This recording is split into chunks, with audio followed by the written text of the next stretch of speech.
welcome to Amagi, co-hosted by myself, Dylan Moore of the Volitional Science Network, which you can find on YouTube, and Nima of economicsjunkie.com. We are here to tackle ideas, both ancient and modern, in an effort to bring you the tools needed to expand the power of your worldview, making you a more potent entity, professionally, politically, philosophically, or otherwise. We are graciously being hosted by the Think Liberty Network, which you can find at think-liberty.com. And for this fifth episode, we are actually going to be talking about an article from think-liberty.com. So, Nima, are you with us? And if you are, how are you doing? It's a pleasure to be on. Excellent. So, Nima found this article and sent it to me. Apparently, we have been stirring up a little bit of dust on the Think Liberty Network, and we have a rebuttal to the episodes that we've been doing on modern money theory. So I figured we could have a little more maybe relaxing episode, and we could just go through this article and see what points that the guy brings up, and give our feedback and give our counter arguments to it. So the article is called MMT, a rebuttal to its theory and its primary stances, and this was written on September 8th, and the link will be in the show notes below. And this starts off by saying, when reading Warren Mosler and listening to Nima and Dylan Moore advocate for Warren Mosler's explanation of MMT on two previous Think Liberty podcasts, one continually experiences the phrase spending money into existence. This expression fundamentally disturbs my understanding of economics, and in exploring the term and its implication, and after due consideration, I wonder if we can either correct the language being used or restrict the referencing of MMT to fiat forms of money. So, Nima, my first question here is, what exactly is the thesis of this article based off this paragraph? Based on that, it seems like he wants to suggest a different word for the concept that we're describing, where we use the word spending. That seems to be the primary, most important thing that he's concerned with. And I also want to point this out. While we're going to be discussing this within the realm of MMT, I also kind of want to take the opportunity to practice how one reads an article and critically understands an article. And one of the things that I want to point out here is this guy wrote, "This expression fundamentally disturbs my understanding of economics." First of all, we would like to say thank you for letting us know, because that was one of our original points when we started this podcast, is we wanted to disturb everybody's fundamental understanding of economics, because that's the first thing required for you to be curious and want to learn more. But also to be said is I'm not entirely sure why your understanding is required for the argument that we're trying to make. And if the concern that you have is, what was this exactly? The phrase spending money to existence, that we could either correct the language or restrict the referencing to MMT to fiat forms of money. I'm not really sure that this is a rebuttal to the theory. Yeah, I agree. I mean, spending money, by the way, just means handing over money in exchange for access to resources. So, it's kind of, I thought it would make sense, and probably most people think it makes sense to use that word to describe what's actually happening. He does get into that, and he describes what he thinks the word spend should mean. So I guess let's continue and see where we get. Yeah. So he has a subheadline that says, explaining MMT. With the focus being on money, it is being explained that the issuer, in this, as in essentially all cases, government is creating money out of nowhere and is merely incrementing accounts to do so. I think that is more or less what we have been explaining. The government spends money into existence by not incrementing accounts, but debiting or crediting accounts. Yeah. They tax you by debiting accounts. The extended explanation is that by requiring it as the means of paying taxes, the money is given validity and value. Absolutely. This is described as spending money into existence. Well, the first part was spending money into existence, the incrementing of accounts, the requiring taxes, isn't it? And then he goes on to say, I want to challenge this idea that money obtains value without some corollary condition.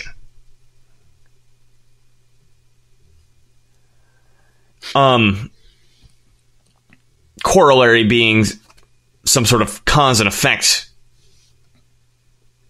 being in play, and I guess I'm kind of confused here because I believe the corollary condition, which we described and he just described of us describing, is that money gains value by being taxed. Yeah. So we do have a corollary condition, which is the taxation. But let's continue. An economy must pre-exist a state. This must be true because how would the state's agents and officers forego the cost of essential survival to create the money? I think I get what he's getting at here. And I think this is worth unpacking a little bit. So, as we've described, I think mostly in the first episode, we went over the history of money, particularly pulling from the ideas from David Graeber's book, Debt, the First 5,000 Years. And one of the big things that we spoke about was that actually the state pre-exists an economy. Or I guess more specifically, the state pre-exists a market. Yeah. And so he goes on to say, an economy must pre-exist a state because this must be true. How else would the state's agents and officers forego the cost of essential survival to create the money? I think he just meant money in general. So I think what he's saying is that people had to be trading and creating goods and services before money could be spent into existence to buy them. Yeah.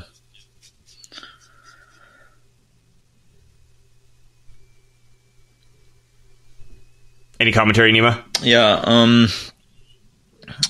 Well, he just sort of declares that is the case. But the evidence, the historical proof that we've been discussing shows that actually it was more the other way around, that the state, the state can organize itself, or tribes, primitive organizations, they could organize themselves without money. They would just, subjugate people and use their military might, etc. That's what, ancient kingdoms, ancient royal families were. They were just the most successful warriors or knights, if you will. And so you go ahead. Yeah, so you can absolutely have a state without. When we say economy, we must be referring to monetary system of some sort, at least. Now, there's even, in Graeber, we haven't actually discussed this much, but we don't really ultimately know where the money exactly came from. We just know that, so and so many thousands of years ago, it was a state that issued it first. But actually, I believe in Graeber's Debt, the first 5,000 years, he also goes into how the origin of money wasn't actually a market, but rather, or an economy, but rather a kind of system where, if you have a tribal economy in one family, someone kills someone in another family, normally it would just lead to blood feuds and ongoing wars that would never end. So then the chiefs would just say, okay, so we put in place a system where you can redeem yourself, or you can recompense the victim's family and I believe it was called Wehrgeld or something like that. And so you could even say that money predates the economy, according to some research. It's kind of it's not necessarily, it's bizarre. Yeah, it's not necessarily axiomatic that an economy pre-existed a state. If by economy I mean some sort of system of monetary exchange, or I would say that's probably what it is. Yeah, some monetary exchange system.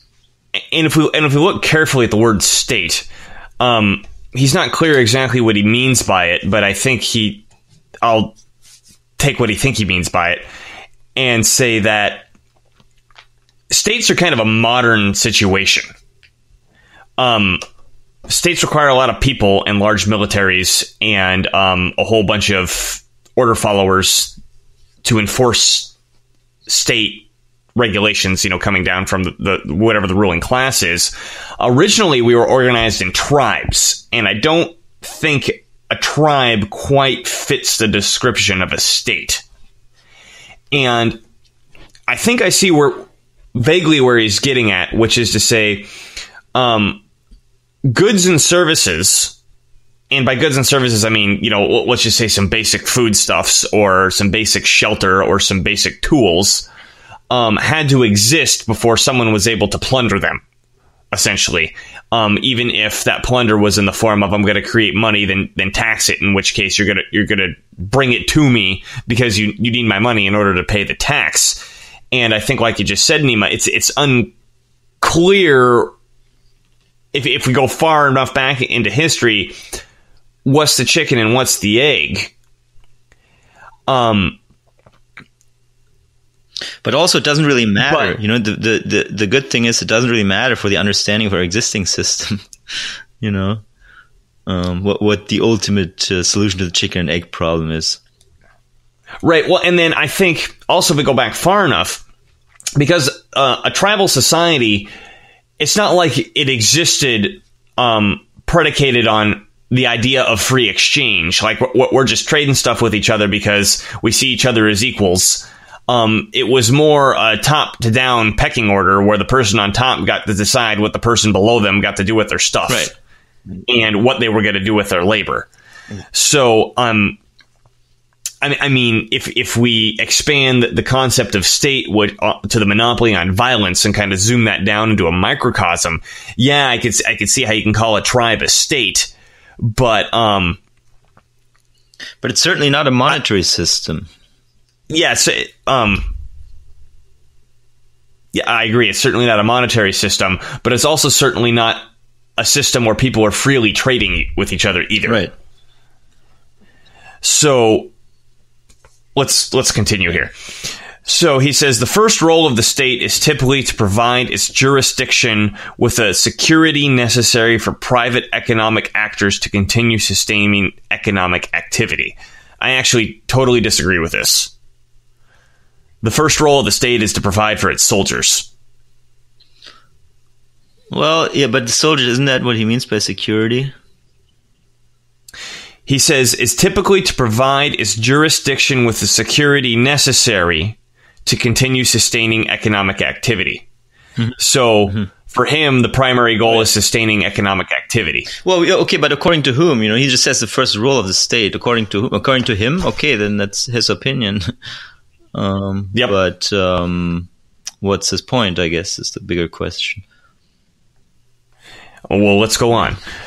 To be able to focus on that I'm guessing is what he previously just said, much of the state's agents' essential needs must be paid for so they are free to perform their services. This is an expression of the division of labor and a specialization of skills. I'm not entirely sure what he's getting at here. Yeah, I mean, I think that in general, much of this, it must be paid for. Well, it just means the state must somehow procure resources to exist. I don't think that there's anything necessarily that we need to debate on that particular paragraph. Yeah. So the first one, you said you totally disagree. We can go into that, I guess.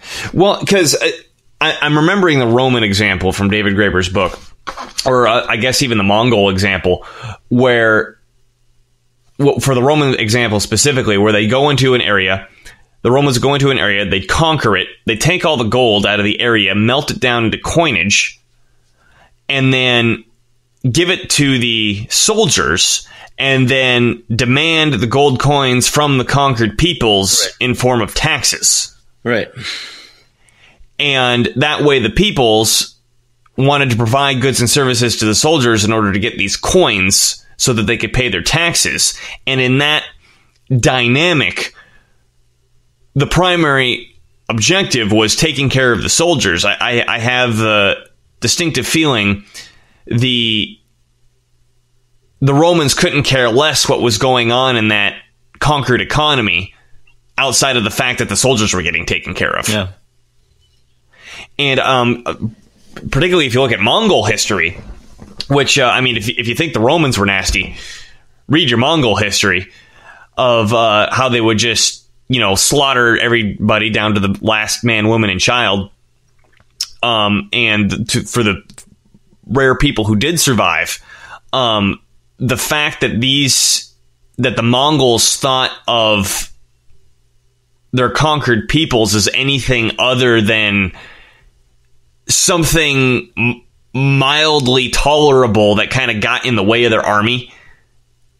I even remember I was listening to Hardcore History podcast on. He was going over the cons, and I guess there was one point in who in the end, who knows how accurate this is, but this is how the story goes, that after Genghis Khan conquered all of China, he was wondering what to do with all these conquered Chinese peoples, and his warlords came to him and they said, you know what, all these people are in the way, they're turning what would be perfectly good grasslands for our horses into these useless farms, and they're feeding themselves. We should just slaughter them all, let everything go back to grass, and then our horses could have grass to eat. And it took a Chinese advisor to come to Genghis Khan and go, no, wait. You let the people farm, and then you take some of their stuff as taxes, and that way you get more power. And I found it amusing to hear that, to hear it that way. I mean, maybe amusing is not the right word. It's terrifying. But the fact that taxes even had to be explained to Genghis Khan, because his first idea was like, these annoying things are in my way. Let's just kill them all. Right? Yeah. I think for these psychotic warlords, their one-dimensional thinking is take care of my army. Everything else is kind of in the way. Yeah, that's certainly true. So that's why my opinion, my non-historian opinion is that the first role of the state is to take care of its army. Yeah. Because without that, it's not really a state. And when he goes on to say that the state's essential needs must be paid for so that they are free to perform their services, I think he's talking about the security services. Once again, I think he's talking about the fact that this market, this economy, has to be creating a surplus in order for the state's agents to have the free time and the resources to be able to do what they're doing, which I guess in this example is to provide for security. I don't disagree with that. Needs to be paid for, but basically, I think that could be just mean the entire private sector, because they need to eat, they need to be housed somewhere, and they need to live a life. So I think that makes sense to me. It does make sense, but again, I don't see how this refutes what we're saying. No, it doesn't. But I guess maybe we can continue because okay, we're stuck on this one, I think. Beaten to death. Okay, I'm going on. So he goes on to say this expression is the division of labor and the specialization of skills. Sure. This is done by transferring some economic surplus value from the private sector to the nascent public sector. Depending on the respective moment in history when a particular government came into existence, it may have depended on a pre-money system such as tribute. Tribute, like barter, is the exchange of or gifting of items of value in the absence of or instead of money.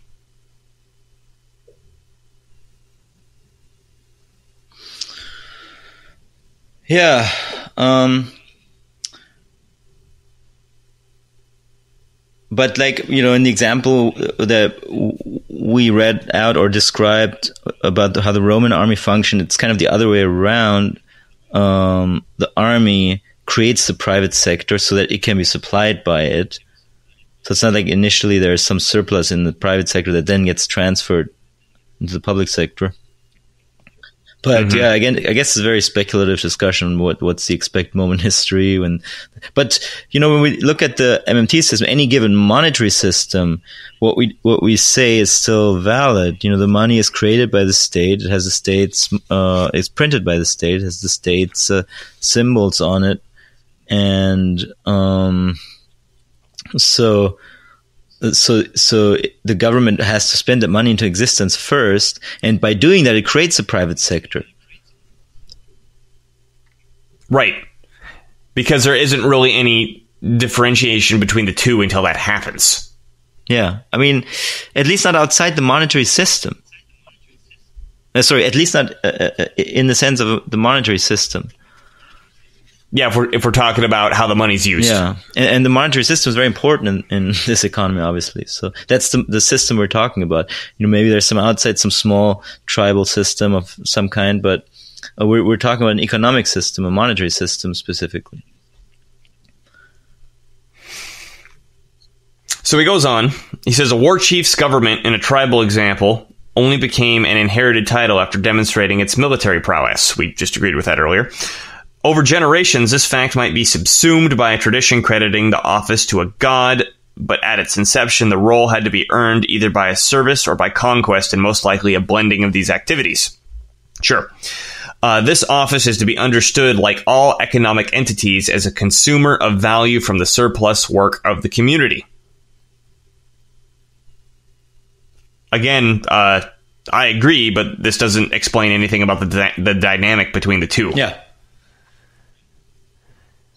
So then he goes on to say there is no he says there is no creditable special dispensation from economic reality for an issuer of money, as seems to be posited in the explanation of MMT Holy Word Salad Batman. Let me say that again. So there is no creditable special dispensation from economic reality. So I think this is his way of saying there's no good explanation that an issuer of money...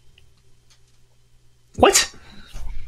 I'm not sure if this is a grammatically... what he's saying is completed sentence. That the issuer of money is not exempt from economic law. Oh. So that's certainly true. We're not saying that... It's self-axiomatic. Yeah, I mean, there have to be resources available to mobilize. So yeah, so there's obviously some economic reality that the issuer is subject to. However, factually, there's just different rules that apply to an issuer of money than they do to a user of money. That's just what we observe. It's not, us hypothesizing about it or whatever. An issuer of money can't run out of money by definition. An issuer of money can't, default on their debts. Can't default on their debts, and that's helpful to understand. It's helpful to understand how the money system works, because then I can make good investment decisions for myself. Then I don't need to worry when I hold treasury bonds and Peter Schiff tells me for the 30th time that they're going to crash. This week. I don't need to worry about that so much. So there's some real practical value in what we're trying to convey here.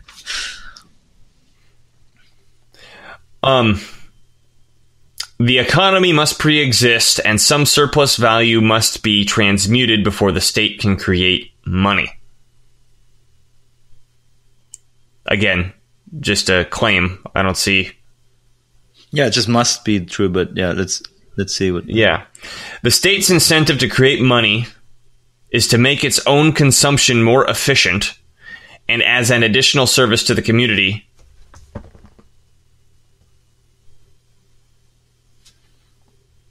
its jurisdiction as its production grows. I think he meant to type something else here. I think if we leave that part out, it's fine. So, the state's incentive to create money is to make its own consumption more efficient and as an additional service to the community. Sure. Yeah. Again, that doesn't contradict are cause and effect that we've described. Yes, the state's incentive to create money is to make its own consumption more efficient. It's not. Yeah, totally agree. Not just. The accumulating a surplus is also something money enables, because through money prices you can charge prices that are above the wages paid, and so you can accumulate a surplus. There's several reasons why money exists. There's several beneficiaries of that system, but one of the things, obviously, the state can mobilize resources better, because to send an army somewhere and to be in charge of every single detail of how that army is supplied, how every axe is produced, how every horse is fed exactly, that's just not something that you want to deal with as a central planner. So you create a monetary system, you tax people, and then they need to work for that money, and then you can spend it.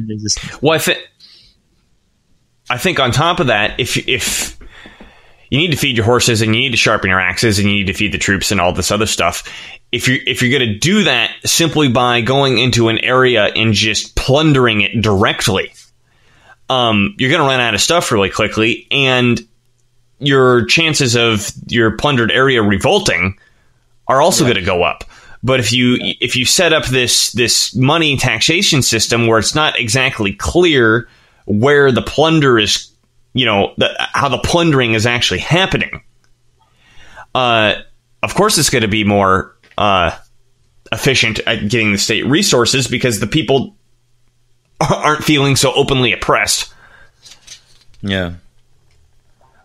To accomplish this, the state must transfer some of that consumed tribute value into the stored value of money. Not entirely sure what that means. I think he's talking about like backing it with something real. I'm not sure. Yeah. Let's move on. So MMT on spending money into existence, another subtitle. It's problematic in at least two ways to describe spending money into existence. A legitimate description of spending is an exchange of value without calculable loss. For example, when a consumer spends $1, that dollar does not become 99 cents. The new user gets $1 and the consumer spends $1. Let's leave the discussion of inflation aside. The word spend simply does not imply any change of value, such as creating something from nothing. Whatever the issuer is doing to create the currency, it's contradictory to describe it as spending unless the issuer is receiving something for it. Yeah, but the issuer does receive something for it. The issuer receives access to resources. Well, honestly, this is just an ambiguity issue of getting nitpicky over the word spend, and whether or not this guy or I or you or anybody listening likes the way that the word spend is used when we're talking about the issuer of a currency. And I agree, it gets a little bit confusing because the words have different meanings when you're talking about the issuer of a currency versus the user of a currency. But that's why we spent so much time very clearly defining what these words mean for the issuer of the currency in our previous episodes. I don't know what more to say about that. I mean, for example, let's say we have a credit money system where you give me shoes and I give you a piece of paper that says I owe you something like shoes later. I would say in that case, I've spent the money. I've spent money on shoes. I've given you an IOU that I've spent on your shoes. And you created that IOU out of nowhere. It's a similar situation here, only that the IOU owed, or the thing owed, is a discharge of a tax liability and not something like shoes. But so the word spend is used by everyone all over the world, in different languages to describe this process that we're talking about. So I wouldn't find it helpful to change it. I don't understand why it's so important to change it. And maybe I'm missing something, but unless that's cleared up, I just prefer to use a word that's, pretty commonly understood. Yeah. Already in use. So he goes on to say what the preconditions of creating money are. So creating money is an activity dependent on preconditions. Again, I think that's kind of self-axiomatic. The state is only able to pay the private sector in dollars because it was already consuming something from the economy, such as what was previously collected in tribute. Why? Yeah, the system can and has been implemented, by just spending money into existence and imposing a tax and then spending money into existence. And then people need the money to pay the tax. So, it's not required. It's not necessary that there was necessarily a tribute system before. And even if there was, still, it doesn't help you understand the monetary economy. Sorry. No, you're fine. The creation of dollars is corollary to the state having accumulated value before redistributing value in dollars back to the economy. So this is, if I were an economics student seeking my PhD, my thesis might explore the conversion of seized value into currency. Well, I don't know anything about that. I'll go back to the previous sentence. So I think he's saying that the state has to steal something first, something real, before it's able to spend dollars into existence. And again, I just disagree. Well, I guess somehow there has to be an army that's amassed, and it goes back to probably tribal familial lineage, and a big, tribal leader is elected by or prevails over other tribal leaders in his area, then he may become a king one day, and that's just how it works, or has worked in the past. And it's not necessary that, it's not necessary to have money involved in that process necessarily, in the process of attaining power, dominating people. So, if we try to define every one of these moves, every appropriation of resources by a tribal leader, if that's all economic or economic exchange, then, okay, so be it. But then we haven't really used very helpful terms to define the whole situation, because an economic system in the private sector today means private exchange, voluntary exchange. And dominating people and obtaining resources through tribute or whatever isn't economic exchange. It's domination, and it doesn't require market economy necessarily. It's plunder. Yeah, plunder. Yeah, it's straight up plunder. And I think it's worth re-emphasizing that we kind of have it pretty good in the modern age. If we go back, particularly if we get back to the axial age, say 2,000 years ago in Rome, things were pretty brutal. Like every aspect of life, from the lowest slave to the Caesar, was a pretty brutal situation, and there was no free exchange. And David Graeber even goes over this. Free exchange is something that happens between equals. The only reason that me and Nima are able to freely exchange with each other is because we consider each other equals. If I were Nima's slave or vice versa, we would just take things from each other or order the other person to do something. There's no need for money in that sort of situation. And if we go back to tribal situations, the tribe is built like that. There's just orders and beatings, I guess, murders and stuff.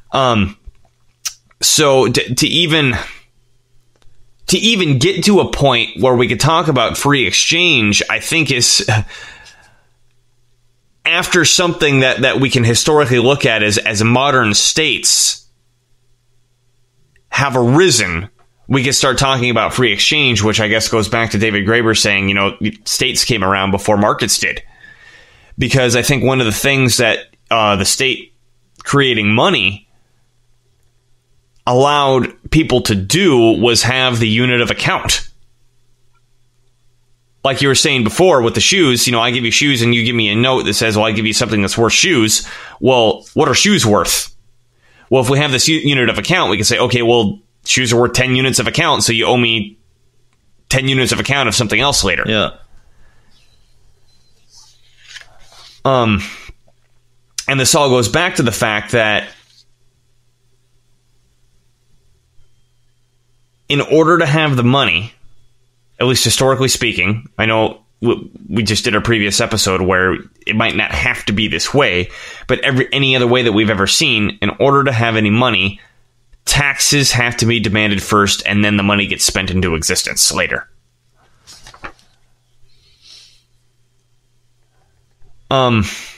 He goes on to say, I believe it requires a willful suspension of reasoning to deny that the creation of money is not corollary to accumulated value, even if it is in another form.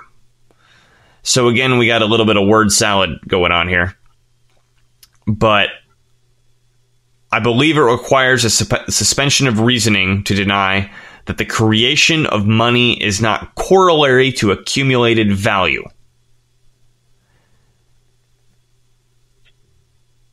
So again, I think he's referring to this economy that already created goods and services the state has to come in and take, then it can give its money value, is his argument. Yeah, which in a way it's true, because the state has to attain a position where it has the power to tax people. So what? So let's read on.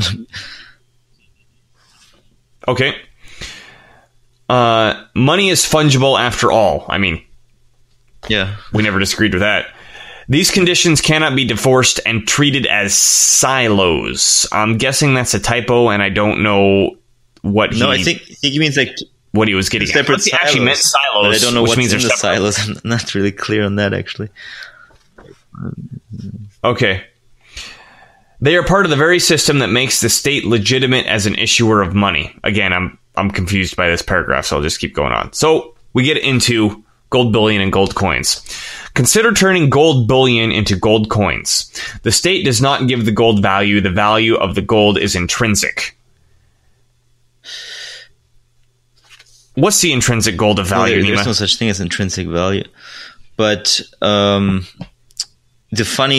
fun fact here is that we actually know from historical proof, historical research, that there were gold coins that were minted under the Romans, and before the Greeks were the first to mint silver coins. But whenever the government minted these coins, the coins with the government symbols on it that were minted by the government and accepted in the payment of taxes circulated above the value of their metal content, right? So, yep, historical evidence contradicts what he's making up here in the beginning of this paragraph, as far as I can tell. Yeah, well, and then I'll challenge you a little bit on the intrinsic value. I see what you're saying with it, but there is something to say that something like food has the intrinsic value that it can nourish me. The utility, right? Yeah. There's a utility that I guess gives it this intrinsic value that we're talking about. What's the utility of gold? Yeah, well, it's shiny and pretty. It can be used as teeth fillings, I guess. It's used to a limited degree in industry. The majority of all the gold in the world just sits in bank vaults and under the earth. People dig it up to bury it under the earth again, and it's a safe haven asset.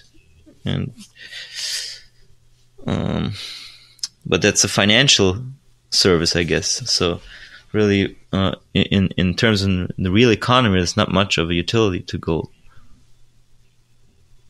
Right, and then even with the industrial uses, that's a very modern thing. I don't think the Romans were mostly using gold in their computers at that time. And also, I think they're using olive oil. Gold was also used as temple sacrifice in a lot of cultures. So that gave it that's sort of the tax from God. That's probably the worst of all taxes. So right. That's why. Robert Kiyosaki, the financial expert, or motivational speaker, or book author, or whatever you want to call him. He said that dollars are government's gold, and dollars are the government's money, and gold is God's money. So that's sort of, yeah. That's tuning into your own genetic history right there and remembering some temple sacrifice. Wow. Anyway, keep going here. The state provides verification services by minting the gold, into a form that is recognized for its value in measurable terms such as 24-karat purity and mass weight. Well, you just shot that out of the water, which is that, like you just said, the coins, historically speaking, minted by the government have always circulated at a value higher than their weight. And, you know, on one hand, this makes sense because if at any point the value was lower than their weight, they would simply just get melted down. But there's the fact that they circulated a higher value really shows that the value was what was on the mint itself. The fact that the government had minted it and not the weight of the coin. The fact that it allows you to discharge your tax liabilities, basically. Yeah. Right. He goes on to say, by having state agents or state contractors perform this work, some stored value is spent to modify the metal. The issuer's agents are paid for time and materials. There is no spending it into existence from a condition of non-existence. Yes, there is. Yeah, there were no coins at the beginning. Yeah. Then there were coins later. As with all products, work was employed to change a material and give it new utility. Why should this be different for fiat money? Well, just I'm not sure I understand the question. And when it comes to fiat money, there's no limitation on the resources available to create the money. There's limitation on the resource and the real resource. Yeah. Oh, I see what you're saying. The limitation on the real resources, but it's not. There's no limitation on the money that can be introduced, technically speaking. As opposed to gold, where we're limited by how much we could either steal from our neighbors or dig out of the ground.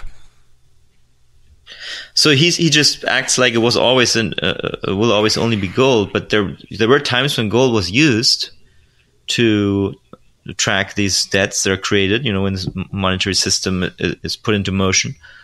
But it wasn't always gold. It was sometimes silver, and it was sometimes leather bands, or just nowadays just computer entries. Yeah. Can you go over the times? Because I find this fascinating, because typically, like this guy's doing, and I used to do this, is you just kind of imagine backwards and say, well, at some point, Adam Smith style, people must have started using gold and silver, and that was the foundation of the monetary system. But there's some very specific dates which gold and silver, particularly coins, started being used as money, and it's quite a bit after, at least the written evidence we have, that money started existing. We have the early agrarian empires, the age of the early agrarian empires, which was a credit money system, which I believe started something like 3500 BC and went till like 700 BC. And then from 700 BC till 800 AD, approximately, we had the axial age, which was a time where gold money was more often used because it was a time of universal warfare. And during universal warfare, all trust breaks down. And, credit systems can't work when there's no trust. And the utility that gold provides in this scenario is that it can be stolen. David Graeber writes about this, actually. So gold can be stolen, and nobody's going to ask you where you got it. So, if state money systems break down, same with silver. And if there's universal warfare, then gold is very popular. And then we had the medieval period, which was like, I think, 800 till 1400 AD, and that was again mostly credit money system. And then we had the age of the great capitalist empires, which went from 1400 AD approximately till 1972, and that was once again a system that was more dominated by gold. We had the international gold standard, etc. And then since 1970, according to Graeber, we don't really know where we're at right now, but we might be on the beginning of some new credit money system. Maybe bitcoins and cryptocurrencies are a symptom of that. But that's basically sort of the big picture view on monetary history.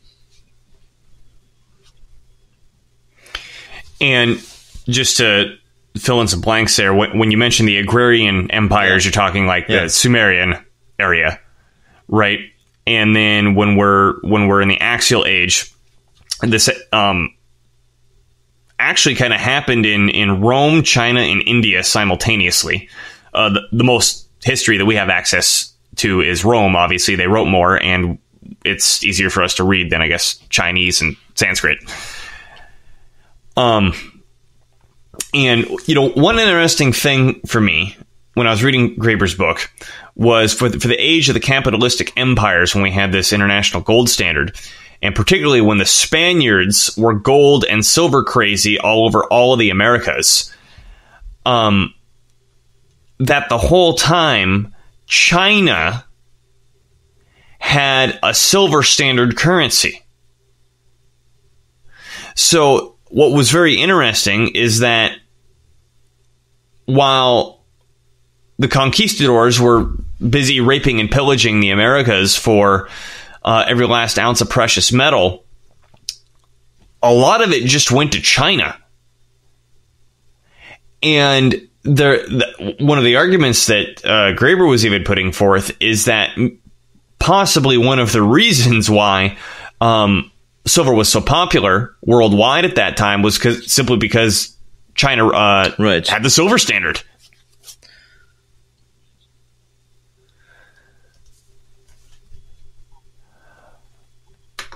All right, going on. So he goes on to say, having proposed this contrary viewpoint of what's happening at the most fundamental economic level, I wish to reproach the argument that MMT is a theory of how all money is created. I don't think MMT is a theory of how all money is created.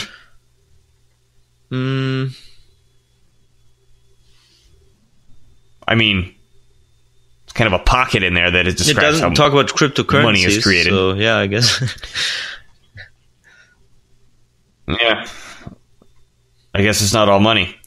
I can most generously allow that MMT is the explanation of how fiat money works, but not how all money works. Well, I mean, I'm not sure what your allowance has to do with it, but but through understanding how fiat money works, you also understand other monies. And MMT has something to say about bank money, which is a claim to fiat money, and credit money. So MMT is just a sort of collection of observations of the fiat money system. I wouldn't necessarily say it's focused on one or the other.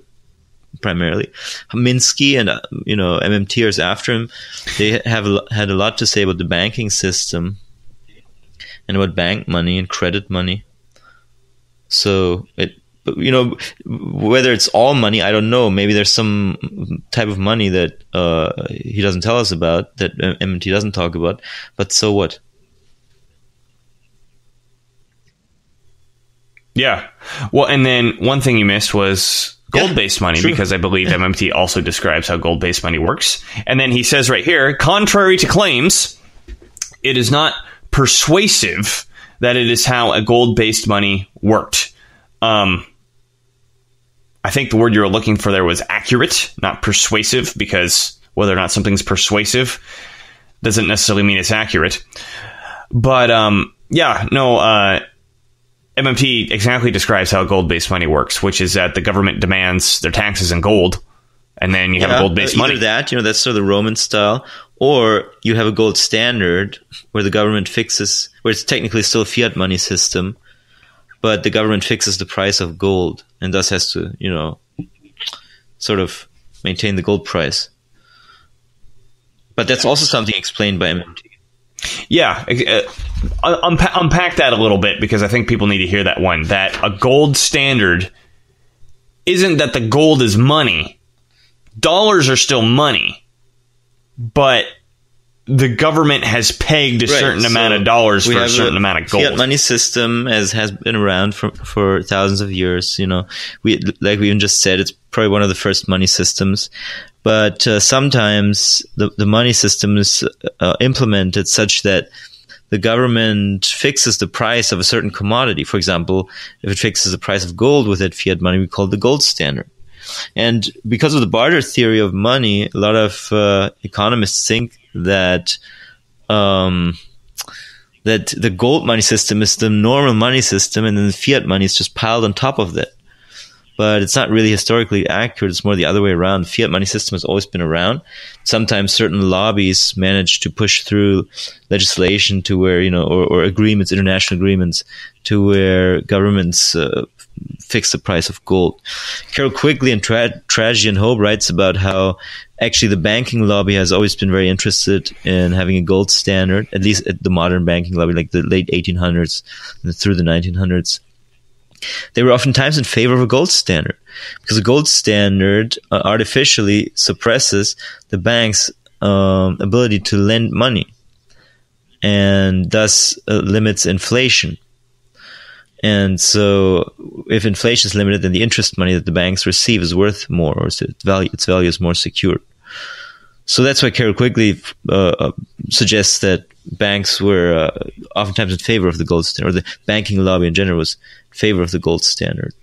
And then also it would limit governments, of course. It would actually, that's more of a reason. It would limit the government's deficit spending, and thus people would have to go more to the banks to borrow money and be more dependent on the banks in general. Yeah. And then, of course, as we know from history, the only time it limits government spending is when it doesn't really matter.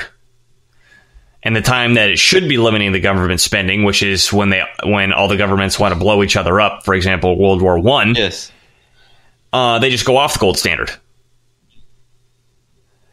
Which I believe really emphasizes the fact that it was just a political choice to begin with. Certain lobby, and sometimes the lobby succeeds, sometimes they don't.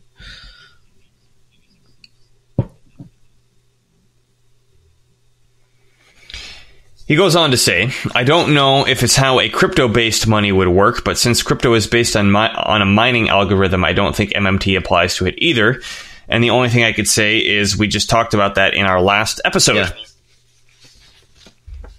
And Nima has a brilliant way of describing why MMT exactly describes how crypto works. In fiat money, the government imposes a tax and then spends it into existence, and people need it to pay the tax.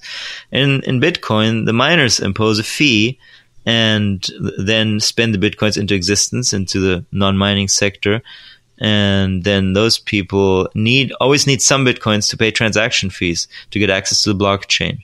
Yes, you can make a transaction that doesn't include a fee, but then it's likely to get stuck forever or not move. So for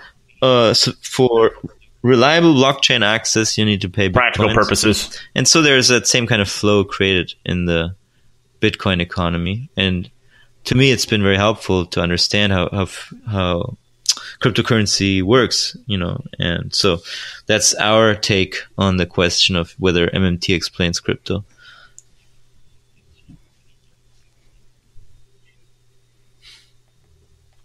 He continues, the advocates of MMT as a blanket theory of money, again, I feel like I'm having some words shoved in my mouth, seem to be mistaking correlation with causation. It seemed to be. What is it? He doesn't explain why. I want to talk about that when we're done with this article. Words like that. However, this is not a challenge to the actual monetary practices that Warren Mosler experienced and is describing. I do not contest these important lessons of how ignorant state policy contrives the amount of money in circulation. So I kind of just feel like I read a mainstream media article where they have like a spectacular headline and some weird stuff in the middle, and at the very bottom they have something that contradicts what they said in the headline.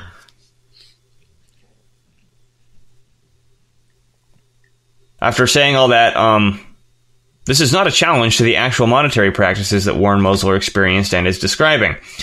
So, yeah, all practical aspects of what we've been talking about MMT are still valid. He just has some issue with the word spending, I guess.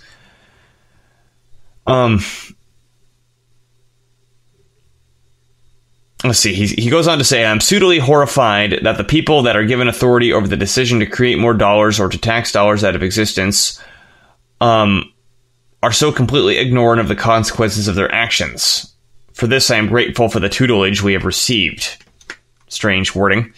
But, yeah, I guess I agree with that. I am also horrified when people don't know what they're doing, particularly if it pretty much controls how the country and the world is running.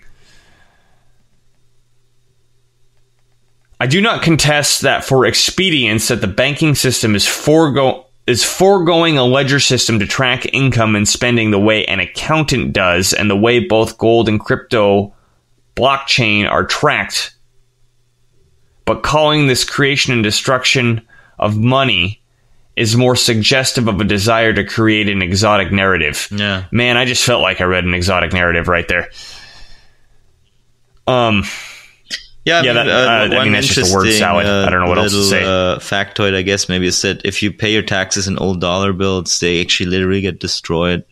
So he says that we're not supposed to use the word creation destruction, but actually the money does literally get destroyed when it's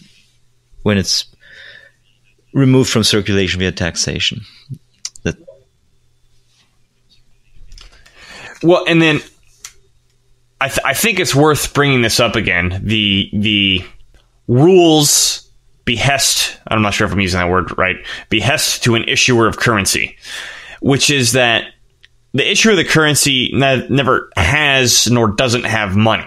It doesn't make any sense to say that it has or doesn't have money, because if we go back to the example that I like to say, my magic pouch that I can pull an infinite amount of money out of. Let's say I have this magic pouch and I can open it and pull as much money out of it as I want. And when I put money back in, it just disappears. If I pull some money out and I give it to Nima and I tell Nima that he has to give me some of that money back as tax, and he gives me some of that money back, if I keep that money outside of my pouch and I put it on the table next to me, does that affect my ability to spend or create or destroy money out of that pouch in any way whatsoever? Not at all. But it does affect the money that's in your circulation. So whatever actually happens to the dollar bills, whether they get shredded or they get stuck in Fort Knox or they get thrown in some big hole in the middle of the desert, it doesn't matter. The point is that when the federal government has them, because they have this issuing power, it effectively destroys them because they've been removed out of circulation from the private sector. Understand. So yeah, it is creation. It is creation and destruction.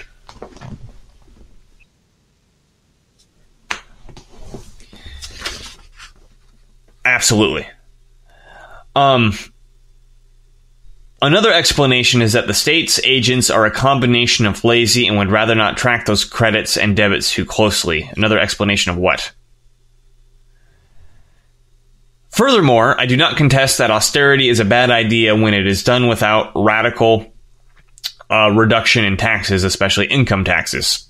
Sure. So his conclusion, what MMT gets wrong. In summary, nothing I have read or learned has convinced me that fiat money is somehow more flexible than a gold or silver-based money. I didn't realize that your conviction was the burden of proof. And I didn't realize we were talking about the flexibility of money. In this article. Isn't it? It's merely more expedient for an issuer whose interests are perverse and far less restrained by practices available to a fiat currency. Far less restrained by the practices available to a fiat currency. I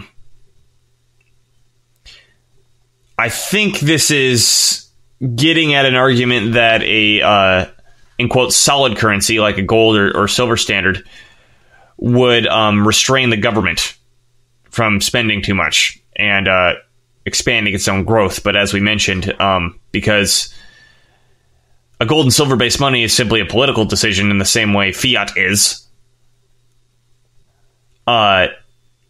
anytime the government really decides it needs to grow, which is usually in a time of war, it'll just change its political decision and it'll go off the standard. Just means that we have a fiat money economy where the government intervenes to fix the gold price. Usually we agree that the government shouldn't intervene to fix prices, but in this case, because a lobby convinced us of it, we sometimes say that, but it's not really the case.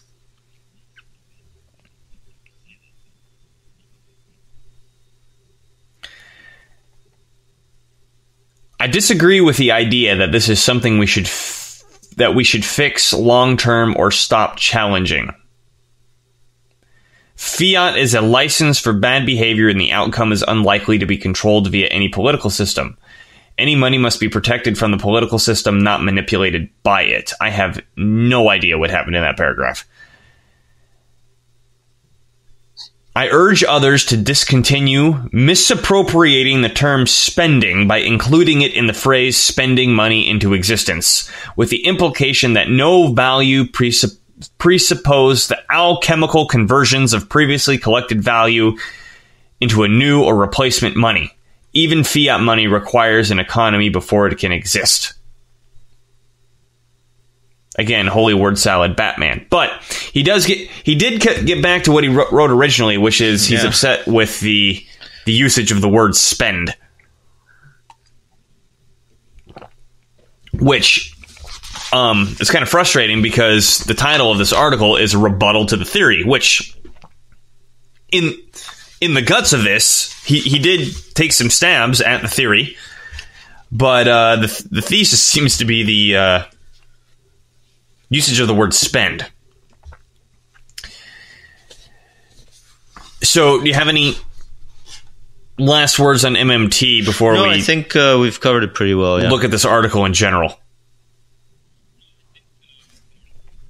Okay. Because one of the things I wanted to look at was how I approach an article. There's a few words I've alluded to during this podcast so far, but there's a few things in this article that raise some serious red flags to my critical thinking ability, and I'm sure yours as well. And the first and foremost one, I like to call them void words, and by void words I mean where a word is used that kind of nullifies all the other words around it. So, even at the very beginning of this article, in his first paragraph, when he's talking about criticizing the phrase spending money into existence, he says, "This expression fundamentally disturbs my understanding of economics." So, someone says this disturbs my understanding, we've left the realm of argument. Because and now we're talking about whether or not you're disturbed. So just because I'm disturbed by something doesn't mean it's not true. And this kind of creates a layer between the thing that we're actually talking about and the person's point. If the person's point is, okay, I disagree with what you're talking about, but if I say something like, well, I find what you're talking about to be disturbing to my understanding,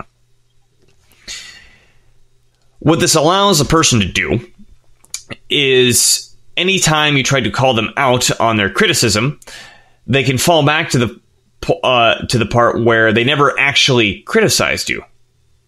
All they were saying was that their understanding was disturbed. And in this article, he layers this stuff on pretty thick, which is, and even in the same sentence, so this full sentence is, "This expression fundamentally disturbs my understanding of economics, and in exploring the term and its implications, and after due consideration, I wonder if we can either correct the language being used or restrict the referencing of MMT to fiat forms of money. I wonder if we can. Again, this puts another layer in between what a person's saying and an argument. So I wonder if we can, again, goes back to, it's like my preference. You know, I wonder if we can do the things the way I want them to be done. We're not talking about whether something's true or false, but I'd like them to happen a certain way. Do you have any favorites, phrases like this, or are there any more that are jumping out to you? I actually haven't highlighted here in front of me. So go ahead.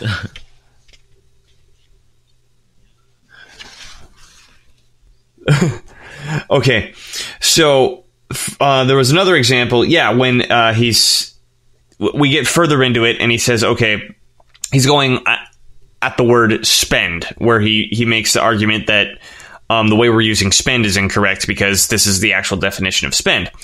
He says the word spend simply does not imply any change of value, such as creating something from nothing.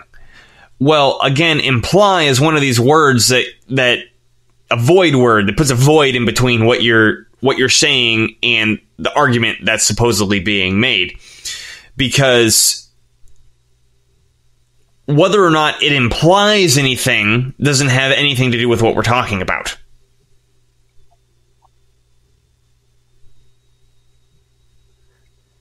If you were to say, okay, and I don't want to be mean, but it's kind of cowardly.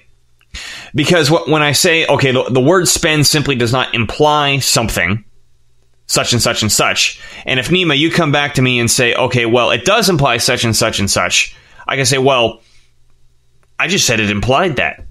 I wasn't actually talking about whether it was that or not. It just implies that. You know, he uses the word alchemical at the end. It's kind of an alchemical term that converts the meanings of words to your personal preference at that personal moment. So if someone gets upset at it, you can be like, "Oh, it was just my personal usage of the word, so I'm right because it's just my preference, and you can't argue with my preference."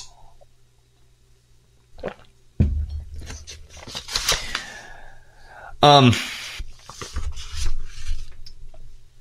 in the end, we were just here. In summary, nothing I have read or learned has convinced me that fiat money is somehow more flexible than gold or silver-based money. Again, what does your conviction have to do with anything? It's not like me and Nima, having made this podcast and done a bunch of YouTube videos, are going to cry ourselves to sleep tonight because you weren't convinced, I guess, of the flexibility of something, of money.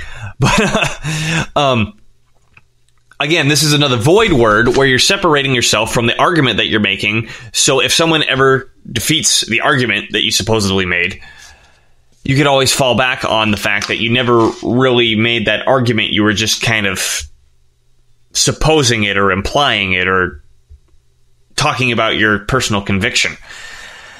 And when I'm talking to people, I always look out for stuff like this because, typically speaking, if I'm in a conversation with somebody and they start talking like this, I generally just shut them off.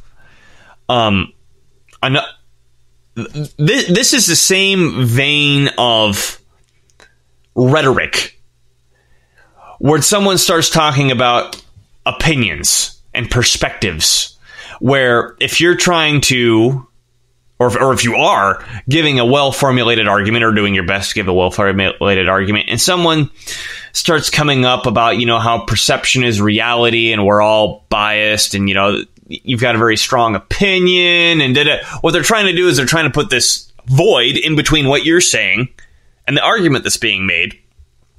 So in the end, they don't have to defeat your argument. They just have to constantly reaffirm you that that's your opinion, and opinions aren't that important. Like we learned watching The Big Lebowski.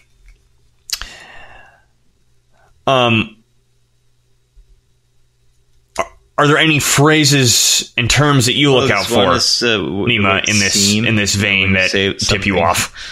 The advocates of MMT as a blanket theory of money seem to be mistaking correlation with causation. But it would make more sense to just explain or point out where exactly the mistake is being made. Because we just say it seems like it is, and it's just, you're leaving the door open to there not being anything, actually.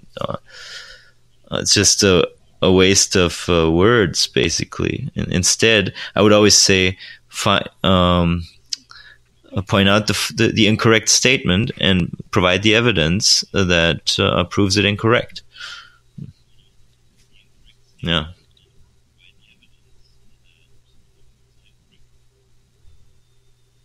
Yeah. Well, and then what we've done with this article during this podcast is not typically what I do when someone starts talking to me like this. If I get hit with a seems, or if I get hit with that's just like your opinion, man, sort of talk. I have a tendency to be pretty direct with people and say, look, I see we're not having a discussion anymore. Because if you're just going to opinion me every time I try to say something, well, then it's impossible for us to have a discussion. So now that I see that you're not having a discussion, I'm going to discontinue having a discussion as well. And I might get kind of, I don't know, unpleasant. Are you sure you want me to do that? And then that way try to get the person to snap out of. Honestly, it's manipulative when someone talks or writes like this. The other one that's all over this article, I mentioned it a few times, is word salad. Did you like the flavor of the word salad tonight, Nima? Yeah, it was very rich. It was alchemical. If you're not familiar with a word salad is essentially somebody using a lot of big words and large sentences to distract you from the fact that they didn't actually say anything. Let's reread that alchemical statement at the end. Let me find it here. Yes. I urge others to discontinue misappropriating. Hear that double negative? You got to really think, okay, a double negative, was that a single positive, or is he emphasizing? I don't know. But then he keeps talking while you're thinking. Discontinue misappropriating the term spending by including it in the phrase spending money into existence, with the implication that no value presupposed the alchemical conversions of previously collected value into the new or replacement money. And of course, word salads are the best with a run-on sentence. So, particularly at the beginning here, I think this is a very good example of this. I urge others to discontinue misappropriating. When you have a double negative like that, particularly in English, I think in other languages, double negatives aren't so strange or difficult to wrap your head around. But because in other languages, it's often you just heap on negatives to really emphasize that you're being really negative about something. In English, double negative actually means a positive. So, when you say discontinue misappropriating, I urge others to discontinue misappropriating. Your mind has to spend a few seconds figuring out whether that was an emphatic negative or actually a positive. And that gives the person the chance while you're trying to think of that, because you don't want to sound stupid and say, hey, stop, I didn't understand what you were saying. You used big words and I'm like a caveman and I don't get that. He goes on, and I urge others to discontinue misappropriating the term spending by including it in the phrase spending money into existence. Here we have additional wordage that's not actually necessary to the understanding of the sentence, because he could just say, I urge others to discontinue misappropriating the term spending by the phrase spending money into existence. He didn't have to have this including it in the phrase piece. And then he goes on, with the implication that no value presuppose the alchemical conversions of previously collected value into the new or replacement money. I think this is about the time where the run-on sentence happens, and the word alchemical is obviously purposefully there to be insulting. Because alchemy is just another word for magic, right? It's pseudoscience. It doesn't exist. It's, based on the idea of turning lead into gold that I guess, was kind of science at what time because people didn't have any scientific tools to work with. But it's meant to be an insult that says you're making stuff up. Yeah. And it's a big word. I mean, big-ish. Inside the sentence of big or big-ish words. And the whole thing is designed to get you tripping up and not understand what's going on. And to make you feel stupid for asking a question because you use such big words and you don't want to feel stupid for not understanding a word. And this is all over this article.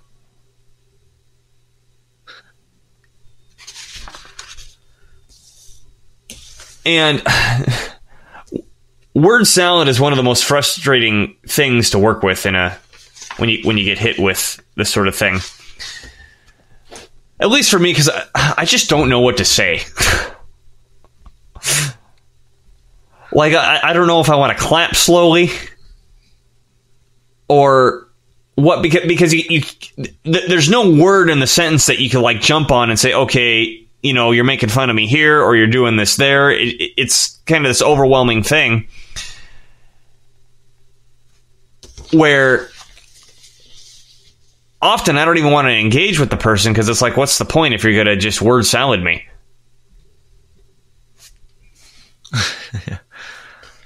Nima, you got an opinion on word salad? Well, it just... When there's a lot of different when there's a lot of words in a sentence, then it requires a lot of unpacking, and oftentimes the person who hits you with it just continues, hoping that you don't pick apart the sentence or whatever. Or you don't have time to pick it apart. Right? Yeah, it makes this discussion it's not conducive to a precise conversation, I guess. Well, I would say it's not conducive to conversation because we've left the realm of conversation. Yeah. So, I guess we could say that, first of all, I don't want to be too mean because I appreciate this guy. He, he had the balls to write something and stick it on the internet for criticism, which is what we're doing as well, which is, he's got criticism against us. And we do appreciate the feedback, like I said at the beginning, we're pretty happy about the fact that your understanding was disturbed because our whole point of making these podcasts was to disturb people's understanding about economics. But when it comes to particularly reading articles, and this goes for any article that you come across, word salad and void words are two excellent things to look for to know that you don't need to be taking this article seriously.